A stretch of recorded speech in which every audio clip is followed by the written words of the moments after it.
Let's take a look at our standings, though. Sorry, I missed the eye line on that, too, by the way. I apologize. But here are the scoreboard, I should say, for the Fantasy League One.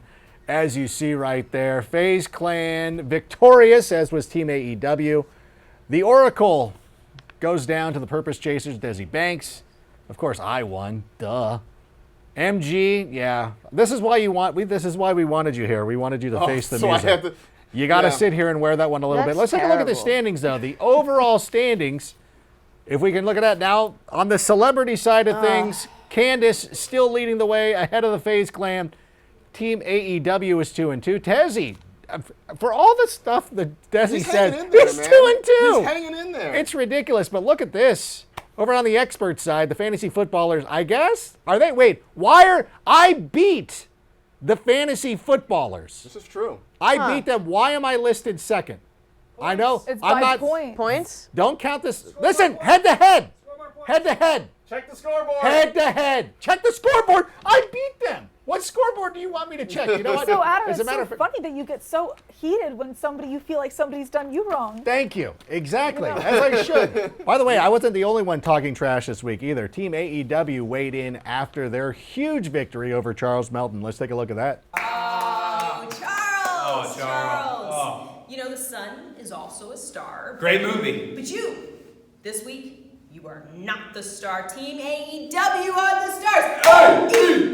Moving on, this is our second win, and we are cruising. Hollywood offered us a terrible garbage trade, and we are not taking it. No, Hollywood. But what we are going to do is we're going to take tomorrow to the moon. Oh, to the Another moon. pun for you, Charles. Wednesday Night Dynamite, 8 Eastern, TNT.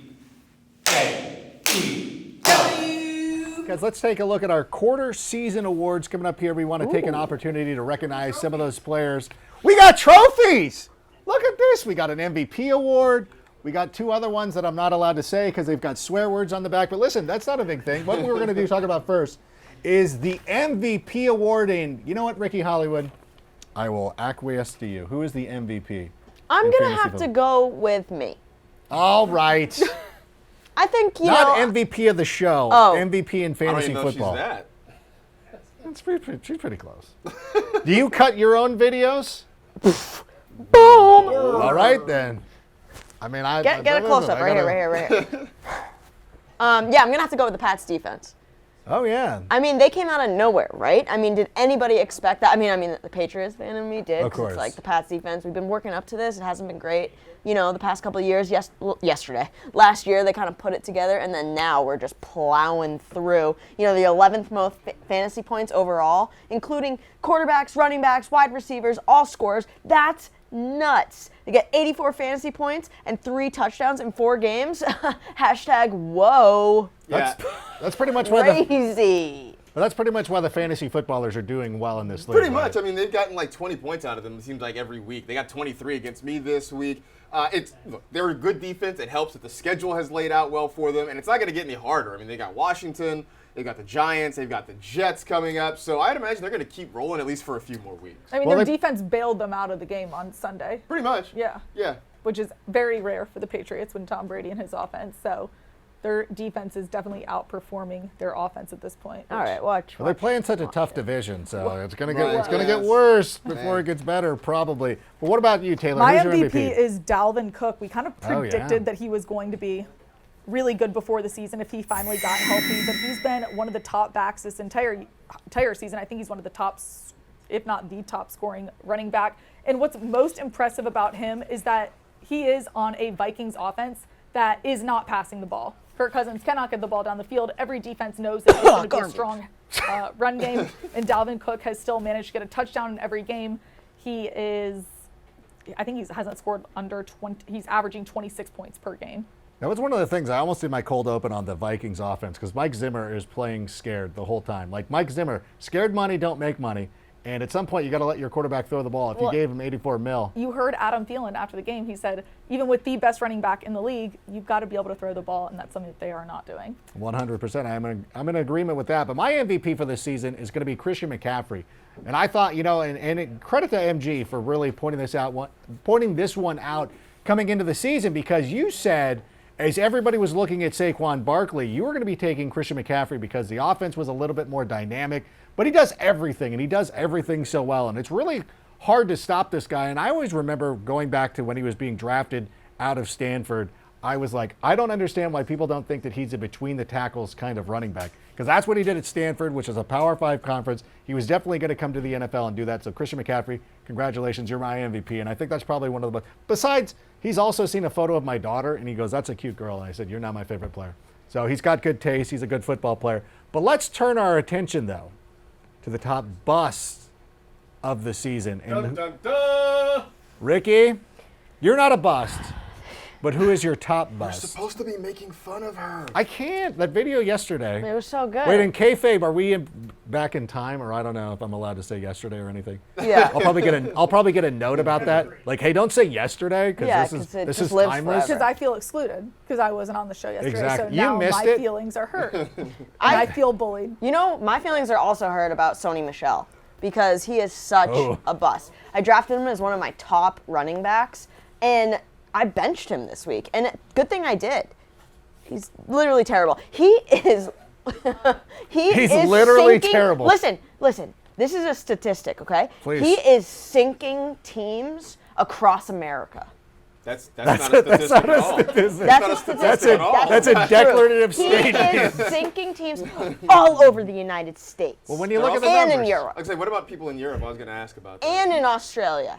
No, he's doing well in Australia Oh, okay. because the conversion, Right, the right, metric right. is fine. Taylor, Well, what you know about who you? I think he would do well against is the Ravens defense, who has been terrible. Bust. 13 points the first week, then 4, then 0, then -1, I think it is. They've allowed the second most points in the NFL, 30 points since week 2.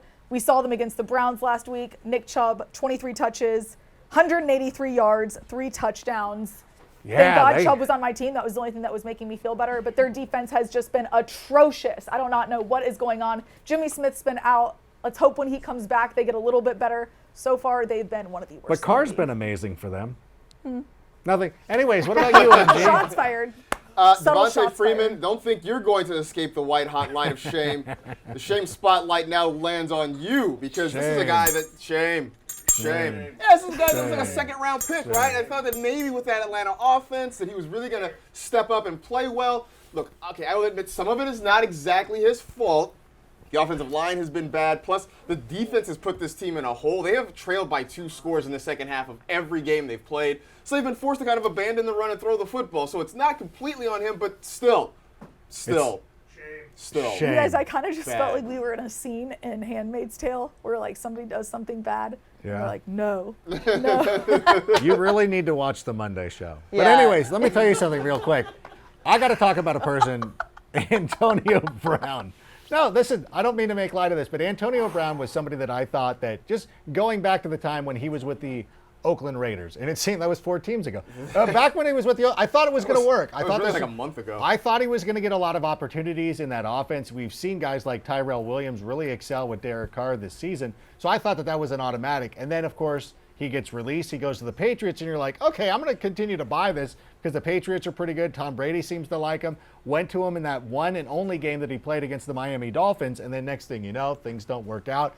And unfortunately, at the risk of being blocked by him, because it seems to be going around, I have to say it's Antonio Brown because I had high hopes. Even if you drafted him in the 3rd round, that's still a gaping hole in your roster when you look at it and you're like, oh, I'm starting Mecole Hardman instead of one of the best wide receivers in NFL history. But that's okay. I'm Hey, I have not Mecole. super bummed about it at all. You still. Yeah, you got Destroyed less me. than a point Yeah, from yeah, him. Okay, you know what? That was the point. I benched Landry because he hadn't done anything, and now all of a sudden, I don't want to talk about it. Okay, how about And I still beat Ricky Hollywood by 35 all right, points. you two. Biggest surprise of the season. MG, why don't you lead this one off? Give him I'm a trophy. Oh, sorry. Jake Brisket, this trophy Oh, is for look you. at Jacoby you. Brissett, man. I mean, like, look, we lost Andrew Luck to surprise retirement before the season started. And, Biggest surprise, am I right? and people were sort of like, well, what's going to happen now? And Jacoby Brissett, they looked at the last time he was a starter. Look, there were some fantasy analysts who will go unnamed who just assumed that he was going to be terrible because the last time he started, he was less than great. But now he's playing behind an improved offensive line with a head coach who knows what he's doing with quarterbacks, and he's looked pretty good so far. He's the QB9 right now. So who would have thought that? Yeah, and we're saying biggest surprise to the rest of the world because I remember you and I being on I was, record. I was a big fan. I was all for Yeah, it. you know, too. Taylor, I apologize. Remember, because you were- everyone was on me for having Luck and T.Y. Hilton, and I won. How's that working out for a you while? right now? Okay, he'll be back. Maybe. Well, what about your biggest surprise, though? My biggest surprise to you guys, not Yes. me. Remember in the beginning, I was like, Austin Eckler, he's going to be top 5. You know what? Maybe even top 2 or 3. Austin Eckler is the number 2 running back. And I know it's a big surprise to you guys, but I called it. Oh, yeah. But what's going to I happen? never heard what of happens this Can we check the when tape on Melvin that? Gordon Yeah, you comes can. back? He's averaging 26 points per game right now, and that's awesome for a guy you drafted in the mid to late draft rounds. Am I right, you guys? Absolutely. What And, an he- Einstein steal. over and here. even What a going steal. and even going back to last season when he was there with Melvin Gordon, he was the RB25, so he's got low-end RB2 Melvin value. Gordon is irrelevant. Well, I mean, I'm gonna go with no. Okay. All right, Can we watch. please I get this really- on camera of her saying this so we can just Yes! play it on That he's loop going to when be he just irrelevant? balls out. A gentleman's agreement. Define irrelevant, I guess. Taylor, mean, watch. who was your biggest surprise? Dak Prescott, I don't think anybody assumed that he was going to be one of the top quarterbacks. People took him late, very late. He's been the 4th best quarterback overall. He's had 9 passing touchdowns. And shockingly enough, he is 4th in total or rushing yards. So who would have thought that Dak Prescott would have been number 4 on the list for total and rushing yards with 9 touchdowns? Yeah, he really And helped me just out doesn't against you seem- this week. You know, yeah, you beat Ricky Hollywood. You don't You have don't to even- trash you your don't need to quarterback. rub it in. It's a surprise. Nobody No, knew I'm this saying was I gonna think happen. that Dak has been, he's exceeded everyone's expectations this year. Yeah, with my 7 points he got me last week. That was pretty bad. But you know what? One quarterback who has not been playing bad has been Gardner Minshew, and even somebody who loves to stay up late to watch Pac-12 After Dark. And what Gardner Minshew was able to do at Washington State, this is even a surprise to me. I am thrilled that he's come out and played so well. I'm thrilled that he's kind of taken over the NFL as a meme and all that stuff. I And- love it. And everybody wants to do the Rico. I can throw that ball over that Throw mountain. the ball over the mountains. You know, and it's fun, and I think that's one of the things we I think want out of it's so- football. I It's love it. refreshing. It's so refreshing. Just It's- that his whole attitude, his persona, I love it.